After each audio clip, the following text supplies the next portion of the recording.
Diasco Foot, le miroir du football de la diaspora congolaise.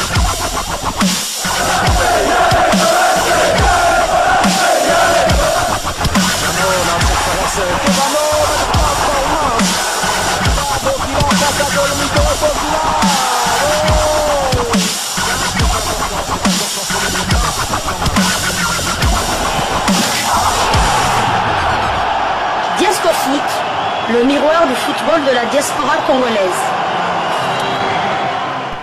Vous êtes sur Diasco Foot, le miroir du football de la diaspora congolaise. Diasco Foot vous dit bonjour, tout le plaisir est pour nous de vous retrouver, mais surtout de savoir que vous êtes nombreux en train de suivre votre chaîne YouTube dédiée uniquement aux footballeurs de la diaspora congolaise. C'est l'heure de partager avec vous quelques informations que nous avons pu récolter pour vous. Des informations concernant la tanière de léopard de la République démocratique du Congo. Nous allons essentiellement parler de cette visite d'une délégation du ministère des Sports que dirige actuellement le ministre François-Claude Kabulo Mwana Kabulo. Et cette délégation était en visite d'inspection au stade des Martyrs.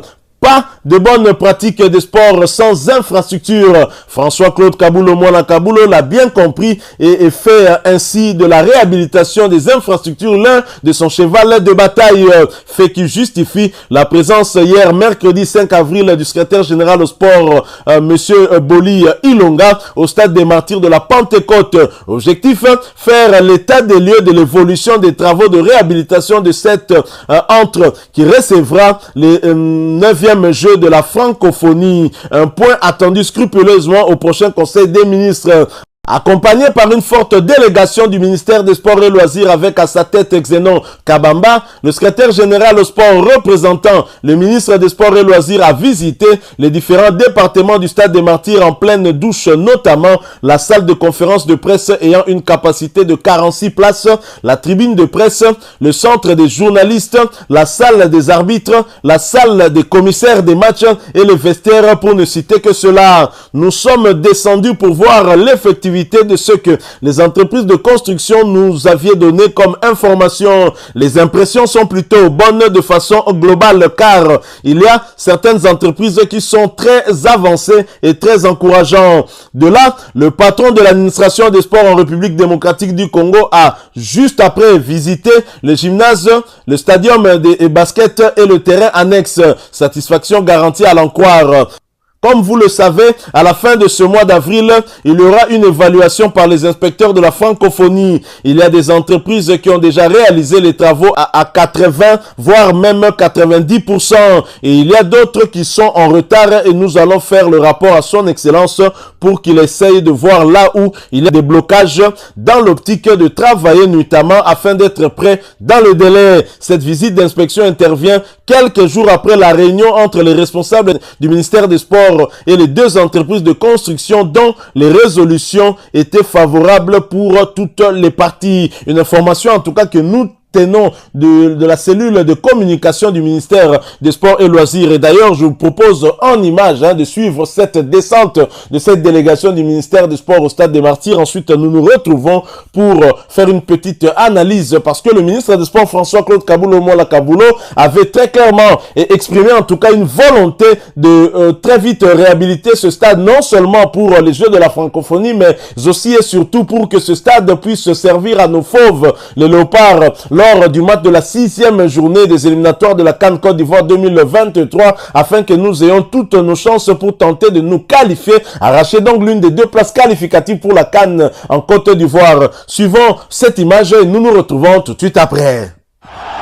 Diasco Foot, le miroir du football de la diaspora congolaise. Pas de bonne pratique des sports sans infrastructure.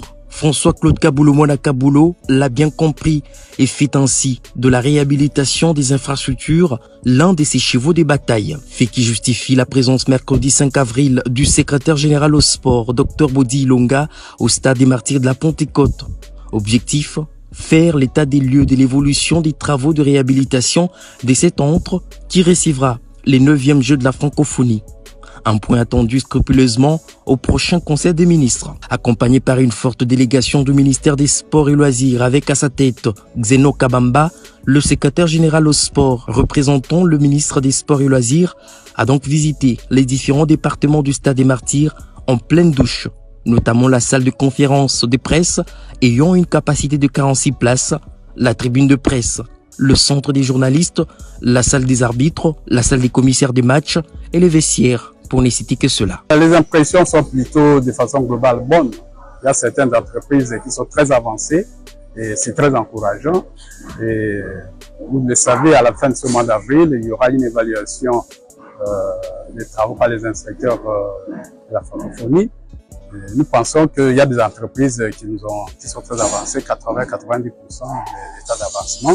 Mais d'autres sont en retard et nous avons fait un rapport à son excellence pour que il essaie de voir là où il y a un goulot d'étranglement pour qu'on puisse lever ça et travailler nuitamment pour qu'on soit dans les délais. De là, le patron de l'administration des sports en RDC a également visité le gymnase, le stadium de basket et le terrain annexe. Satisfaction garantie, à l'en croire. Ils doivent travailler avec, expertise pour que à l'avenir elles puissent continuer avec nous. Donc celles qui ne vont pas suivre le rythme vont s'auto-éliminer. C'est tout ce que je peux dire. Et il y en a quand même qui ont fait du travail acceptable et même très encourageant. Et je pense que celles qui sont en retard doivent emboîter les pas. Cette visite d'inspection intervient quelques jours après la réunion entre les responsables du ministère des Sports et les deux entreprises de construction dont les résolutions étaient favorables pour toutes les parties. Voilà, nous sommes de retour. Vous avez suivi en image cette descente du ministère des Sports. Une délégation qui a été dépêchée par le tout nouveau ministre des Sports, François-Claude Kabulo Mwana Kabulo. Kabulo Mwana Kabulo qui s'était exprimé lors d'une interview qu'il a eu à accorder à Voix de l'Amérique, une interview que nous avons eu à partager avec vous, où il parlait justement de la problématique de réhabiliter ce stade de Martyrs et que ces derniers puissent répondre surtout aux normes telles qu'exigées par la Confédération africaine de football, mais également aux normes exigées par la francophonie en prélude justement de ces Jeux que la République démocratique du Congo doit organiser. Et donc, Kabulo Mwana Kabulo, tel qu'il a eu à promettre lors de cette interview qu'on a partagée avec vous hier, il y a eu cette descente au stade des Martyrs. Mais nous nous posons tout de même des questions de savoir comment ce stade a pu être réhabilité et dont la réhabilitation n'a pas en tout cas connu de fin tout au long du mandat du ministre Serge Nkondé. Qu'est-ce qui peut expliquer cela alors que ce stade aurait dû en tout cas permettre à nos fauves justement d'évoluer sur ce terrain lors du match de la 3e journée contre le Mourabitoun. Bien évidemment, nous ne critiquons pas le fait que les léopards se sont produits à Lubumbashi. Lubumbashi n'a pas de problème, mais c'est dans un stade privé que les léopards ont joué honte à la République démocratique du Congo parce que nous n'avons pas été capables de donner en tout cas aux léopards un stade qui répondent aux normes de la CAF.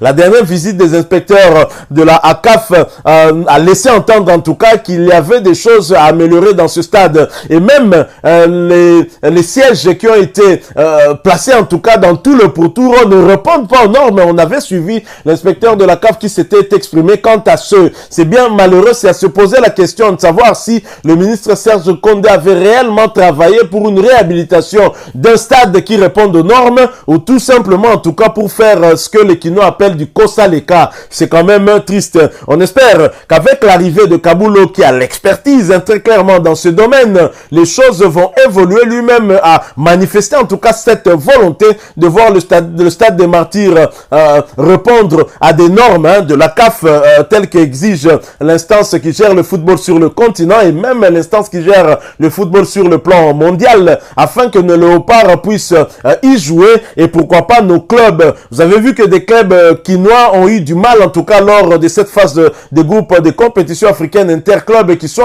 allés jouer pour le Daring Club Mpembe du côté de l'Angola et pour l'SV Club du côté de Brazzaville. C'est vraiment honteux. On espère que les choses vont s'accélérer et comme le ministre des Sports François-Claude Kabulo Mwana Kabulo avait dit, il va essayer de savoir où est-ce qu'il y a blocage afin qu'on puisse décanter la situation, que les travaux se poursuivent mais surtout que ces travaux travaux se fassent bien. Parce qu'il y a eu certainement des travaux, mais certains travaux qui ont été réalisés dans ce stade-là ne répondent pas aux normes. Et c'est ça qui nous choque quand même, hein, nous, public sportif congolais. Et l'ancien ministre qui était tout heureux, en tout cas, de dire qu'il a eu à laisser des œuvres. Mais quelles œuvres? Il laisse un pays sans championnat, il laisse un pays sans stade homologué, que ce soit bien à Kinshasa avec le stade de Martyrs ou encore à Lubumbashi avec le stade Kibasa Maliba, et c'est bien malheureux. Nous allons juger François-Claude Kabulo Mwana Kabulo non pas par ses intentions, mais par ses actes. Parce que le peuple congolais a tellement vu qu'aujourd'hui nous attendons que des actes et des œuvres. Hein. Nous allons juger par des faits et non par du blabla. Plus de Djalel, nous voulons voir le ministre actuel faire réaliser en tout cas toutes ses promesses et ainsi atteindre les objectifs qui lui ont été assignés, notamment par le premier sportif, le chef de l'État Félix Antoine Tshisekedi, qui bien évidemment, certainement au regard de tout ce qui s'est passé, la cacophonie qu'il y avait dans le sport, a jugé bon de changer en tout cas des membres, de changer en tout cas le numéro 1 de ce département, afin qu'il y ait plus d'efficacité justement dans la gestion de ce ministère. On espère que Kabulo fera des choses telles que nous attendons en tout cas. Donc voilà, les Léopards pourraient jouer au stade des Martyrs pour la 6e journée. Encore faut-il bien évoluer lors de la 5e journée, parce qu'on n'a pas de choix pour espérer arracher une place qualificative pour la CAN Côte d'Ivoire 2023. Nous devons remporter tous les 2 matchs qui viennent devant nous, au mois de juin prochain ainsi qu'au mois de septembre. Donc aller battre le Gabon. Au Gabon, on sait que lors des 3 dernières confrontations, nous n'avons pas réussi à arracher, à inscrire le moindre but contre cet adversaire. On a arraché une seule fois un match nul et on a été battu à 2 reprises. Donc une fois ici en République démocratique du Congo. Inutile de vous dire que la tâche est ardue, mais pas impossible. Voilà, nous sommes arrivés à la fin de ce sujet. Si vous l'avez aimé, n'hésitez pas à nous laisser un maximum de j'aime. N'hésitez pas non plus à partager avec nous votre opinion. Si vous en avez une par rapport au sujet que nous venons de vous proposer, laissez-la nous à travers un commentaire. Abonnez-vous si vous êtes nouveau ou ancien, que vous ne vous êtes pas encore abonné sur cette chaîne Diascofoot, parce que nous sommes le miroir du football de la diaspora congolaise. Et n'oubliez pas qu'en vous abonnant apparaîtra une petite cloche de notification. Cliquez dessus pour ne plus rien manquer des prochaines vidéos que nous allons vous proposer. Encore une fois, merci à vous, avec espoir de vous retrouver très bientôt avec un autre sujet d'actualité. En attendant, portez-vous bien et Diascofoot vous dit au revoir.